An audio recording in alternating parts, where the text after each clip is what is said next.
We have to be a little bit careful with running this waterfall since there's just the two of us. Normally, if you have a crew of 6, you have 2 people setting safety at the bottom, 1 on either side of the waterfall, just in case something goes wrong or you get shoved in the cave behind the waterfall. But since we're only 2 of us, we have to kind of improvise. So what we're gonna do is I'm gonna run it first, and Ben's actually gonna stand up on the wall on the right side, ready to jump in. It's about a 60-foot jump into the pool below.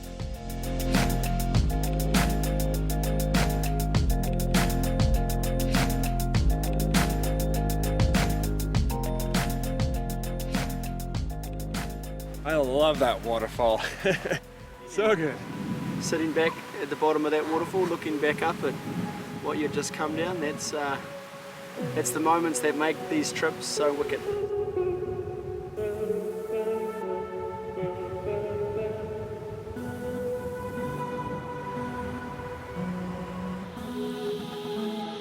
Information on whitewater in Iceland outside of the classics is actually pretty limited. It's getting a lot easier than it has been in previous trips.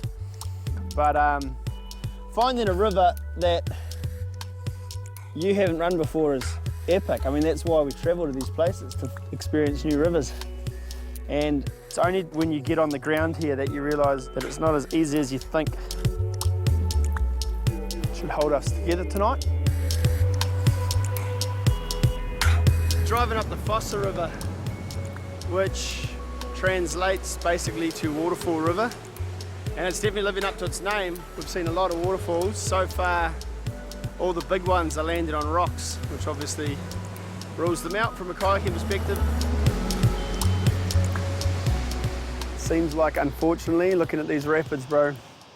It's low. Yeah, It's low. I was hoping there'd be a few things in this gorge here we might be able to pick off, but despite our undying optimism and best intentions, this river's too low, unfortunately. But luckily we've found some nice little steps, and Anton happens to have a speed wing in the back of the cart. When I was learning how to speed fly, I didn't really have a teacher. I just went on YouTube and found a couple of videos there. And that was about 6 months ago, and now we're in Iceland off a big cliff. I'm gonna try to ridge soar and see how that works. I'm not sure that speed flying is the sort of thing that I'd teach myself based solely on YouTube videos, but I've known Anton for a few years now, and he's pretty good at whatever he puts his mind to.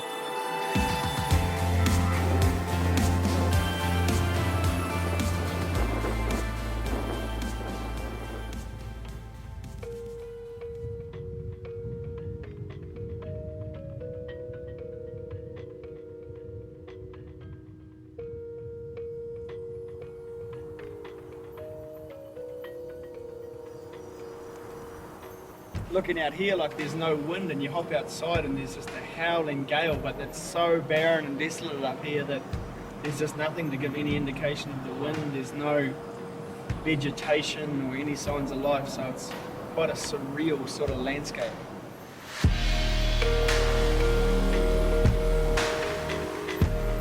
Godafoss is kind of a unique waterfall on its own because it's kind of like a big horseshoe shape.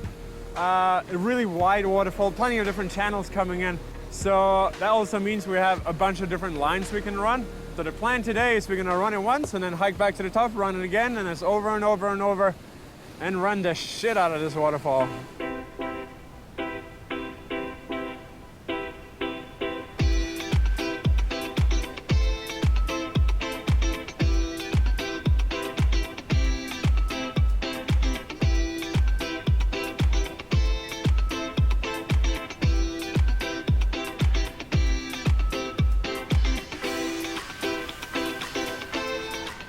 Just feels great to jump back in the kayak, line up a horizon line, and get that feeling of free fall. It's the best. If there's one sure thing when you come kayaking in Iceland, Godafoss is it.